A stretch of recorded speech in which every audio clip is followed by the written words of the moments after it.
They underestimated him, dismissed him, and treated him like a fool until he exposed a legal fraud. Right in front of the judge, the courtroom baron stepped into the courtroom, his worn shoes creaking softly against the wooden floor. The air inside was thick with quiet tension, the kind that made even the smallest movements seem amplified. His suit was a little frayed at the cuffs, his tie slightly askew, as if it had been hastily knotted that morning. But one thing remained unwavering: his eyes. Steady, unshaken. From the judge's bench, Judge Kevin peered over his glasses, tapping his gavel lightly against the desk. His lips twitched, not quite a smirk, but something close to it. He pushed his glasses down slightly, scanning the courtroom before settling his gaze on the other side. There Devlin sat, exuding effortless confidence. His suit was immaculate, his watch gleamed under the overhead lights, and his expression was one of mild amusement. With the practiced ease of a man who had won more cases than he could count, he adjusted his cufflinks and leaned toward his assistant, speaking just loud enough for Barron to hear. 5 minutes, no more. Then we get lunch. A few quiet chuckles rippled through the room. Barron didn't need to turn around to know how they saw him. Some looked at him with pity, others with outright condescension. He wasn't a lawyer. He had no firm backing him, no team preparing his defense. But he had the truth, and he knew one thing today. The truth was the one thing Devlin wasn't ready for. Judge Kevin tapped his gavel lightly against the bench, his gaze settling on the man standing alone before the court. Barron, he said, drawing out the name as if savoring it. Representing yourself, I see. Barron didn't need to glance around to know that all eyes were on him. Some held amusement, others mild pity. They were expecting hesitation, a shaky defense from a man who had no business being in a courtroom. But Barron didn't give them that satisfaction. He stood tall, meeting Judge Kevin's gaze, his voice steady. Not because I have no choice, Your Honor, but because I refuse to let my grandmother's home be stolen. The silence that followed stretched a little longer than expected. From across the courtroom, Devlin leaned back in his chair, arms crossed over his chest. A smirk tugged at the corner of his mouth. Bold, he murmured to his assistant, deliberately loud enough for Barron to hear. A man taking on $1 billion financial institution. We have to respect the courage, don't we? A few quiet chuckles rippled through the courtroom. Barron heard it all. He felt the weight of their mockery, but he didn't flinch. He had been underestimated before. This wasn't new. Judge Kevin sighed, flipping through the case file, not bothering to hide his lack of enthusiasm. You actually think you can argue this case against an attorney as experienced as Mr. Devlin? Barron didn't blink. I don't think, Your Honor. He let the pause hang in the air, his voice firm when he spoke again. I know. The laughter stopped. In its place was a different kind of silence, the kind that came when someone unexpected refused to back down. Devlin rose from his seat with practiced ease, fastening his suit jacket with a casual grace that only came from years of winning. He stepped toward the jury, his presence commanding yet effortless, like a performer stepping onto a familiar stage. Ladies and gentlemen, his voice rang out smoothly, deliberate, every word perfectly placed. He paused just long enough to let the weight of his tone settle over the room. This case is not complicated. He turned slightly, gesturing toward Barron without actually looking at him. What we have here is a man who refuses to accept reality. Losing a home is painful, I sympathize, but the law does not operate on emotion. His hands spread in a calculated gesture, inviting reason. It operates on contracts, deadlines, financial obligations, and in this case, my client followed the law. Mr. Barron did not. A well-placed pause, a slow turn, then a casual shrug. I understand no one wants to lose their home, but hardship does not override legal responsibility. Numbers don't lie. Devlin's expression remained composed, almost pitying, as he gave a single nod toward Judge Kevin and returned to his seat, crossing his hands as if the case had already been decided. Barron remained still, unmoved. He had expected this. As he rose from his seat, his gaze briefly flicked toward Judge Kevin, who now sat back, arms crossed, the expression of a man who had already dismissed him. Barron cleared his throat, voice steady. Your Honor, Mr. Devlin is right about one thing. A flicker of surprise crossed Devlin's face. The law is clear. The question is, Barron's eyes locked onto him. Did his client actually follow it? A murmur rippled through the courtroom. Devlin's smirk faltered just slightly. Barron stood up slowly, adjusting his jacket with deliberate precision. No rush, no hesitation. He moved with the quiet confidence of a man who knew exactly what he was doing. He walked toward the courtroom floor, his gaze sweeping over the room before settling on Devlin, the man who had just confidently dismissed this case as nothing more than a legal formality. Barron took a breath, his voice calm but unwavering. Mr. Devlin is absolutely right. A brief flicker of confusion crossed Devlin's face. Barron let the moment hang in the air before continuing. The law is clear. He turned toward the jury. But so is fraud. A shift in the atmosphere. The weight of the word fraud settled over the room like a slow-moving storm. Devlin leaned forward slightly, his smirk twitching at the edges. Excuse me? Barron ignored him and instead turned to Judge Kevin.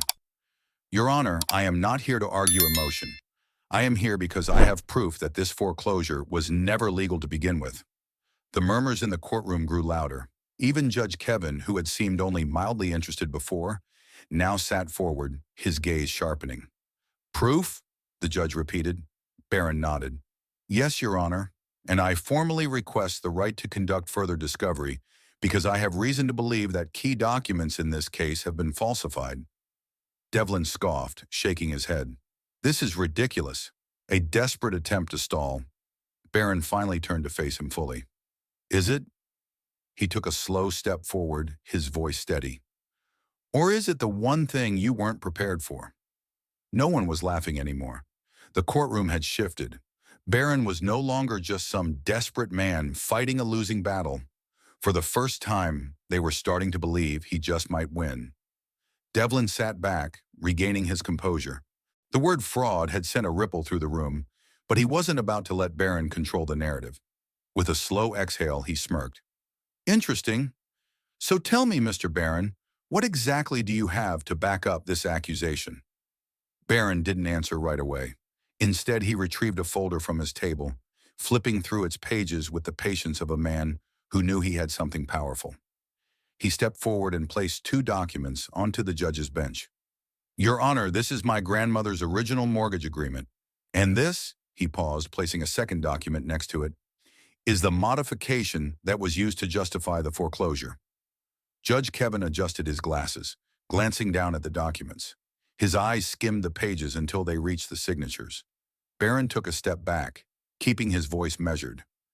If you look closely, you'll notice something. The judge frowned slightly, flipping between the 2 documents.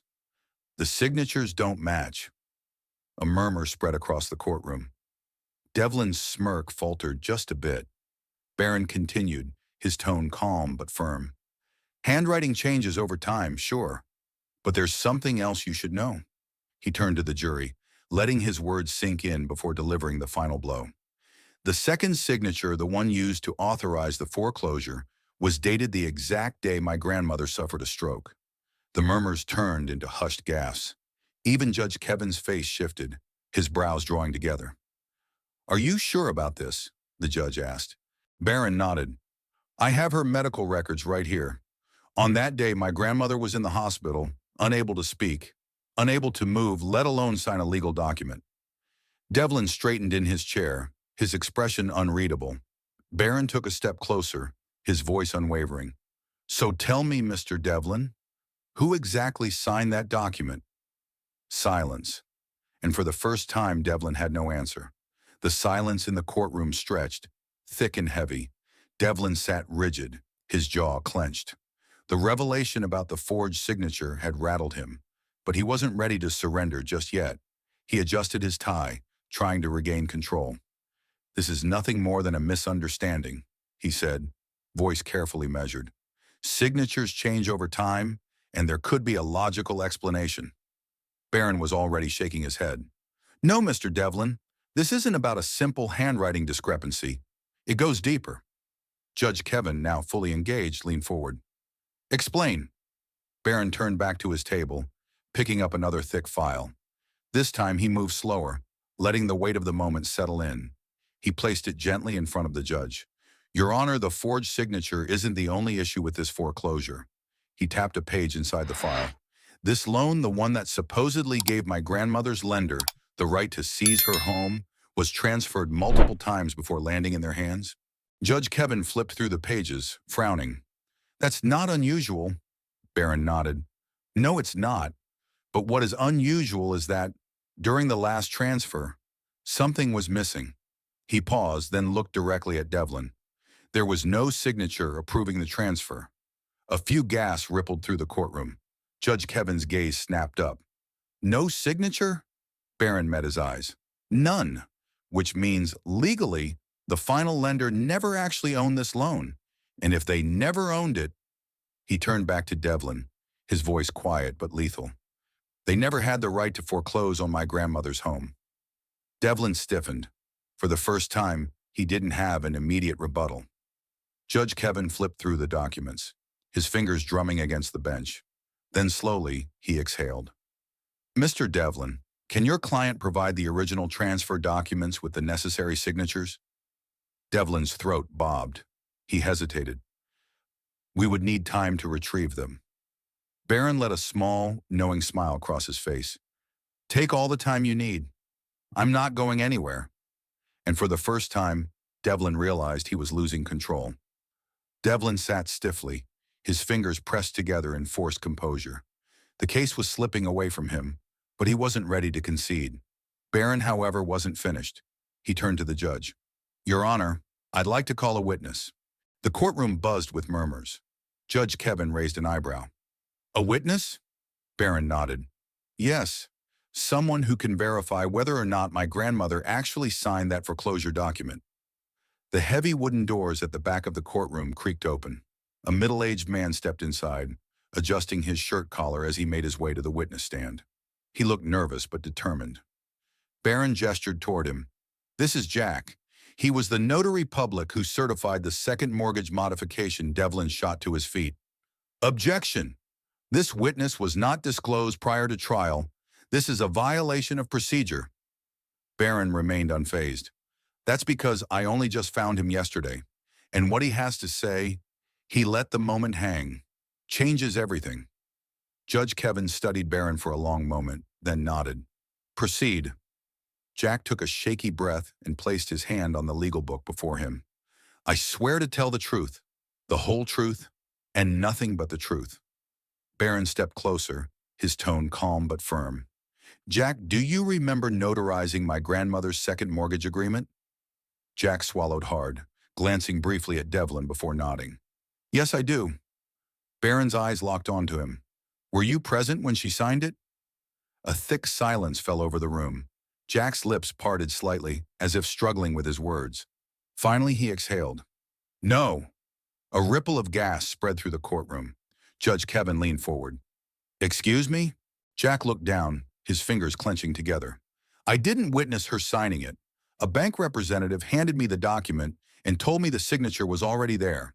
I was instructed to stamp it. A deeper silence settled over the courtroom.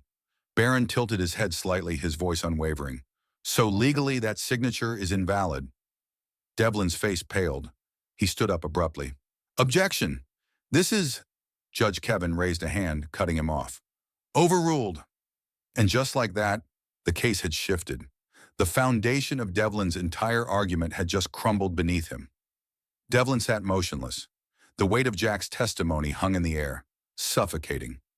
Judge Kevin tapped his gavel lightly, his gaze sharp. Mr. Jack, do you understand the legal implications of what you just said? Jack swallowed hard, nodding. Yes, Your Honor. I didn't realize it at the time, but I should have. Barron didn't speak. He didn't need to. He simply turned his head slightly, watching Devlin, the man who had laughed at him, dismissed him, and controlled the courtroom with ease, now sitting completely still. Devlin suddenly stood, trying to salvage what little control he had left. Objection! This is an ambush witness. His statement is unverified. Judge Kevin cut him off, his tone leaving no room for debate. Mr. Devlin, can your client provide the original, legally signed document? Devlin's mouth opened, but no sound came out. Judge Kevin repeated, slower this time. Does your client have the original contract with the proper notarization? Devlin's fingers tightened into a fist before he finally exhaled. We would need time to retrieve it. Barron took a slow step forward, his expression unreadable. Take all the time you need. He let the words settle before delivering the final blow. But we both know you won't find it. A deep murmur spread through the courtroom. Judge Kevin leaned back in his chair, flipping through the documents once more before setting them down with finality. He exhaled sharply and lifted his gavel. The court rules in favor of the defendant. The foreclosure is void. The property is to be returned immediately. Barron let out a slow breath, the kind he hadn't realized he was holding. He had won. Not because he was a lawyer, not because of luck, but because the truth had been on his side all along. Barron stepped out of the courthouse, inhaling deeply. The late afternoon air felt different, not lighter, not freer, just real. The kind of real that settles in after a battle is finally over. This wasn't just about saving his grandmother's home. It was about proving that even those who are underestimated, dismissed, and ignored can fight back and win. The sound of footsteps echoed behind him. Barron! He turned. Judge Kevin stood at the top of the courthouse steps, hands tucked into his pockets. The arrogance from earlier was gone, replaced by something more measured. You surprised me in there. Barron tilted his head slightly. I'm guessing you didn't think someone like me could pull that off? Kevin smirked faintly. Number. But I was wrong. A pause settled between them. Then Kevin glanced toward the courthouse doors. Ever thought about law school? Barron let out a quiet chuckle. Not really. Kevin nodded as if considering something. Maybe you should. You've got a talent for making people squirm. Barron studied him for a moment, then shrugged. Law school? Maybe. Maybe not. But one thing was certain: if anyone ever tried to take what was his again, they'd better be ready for a fight. In a world where power often lies in the hands of corporations and institutions, it's easy to feel small, unheard, and powerless. But justice doesn't belong only to those with wealth and influence. It belongs to those who refuse to back down. Barron's story is a reminder that truth is the most powerful weapon against corruption and deceit. No degree, no title, no status is needed to fight for what is right, only knowledge, resilience, and the courage to stand firm. Never underestimate the underestimated, because when given a chance, they don't just win, they change everything.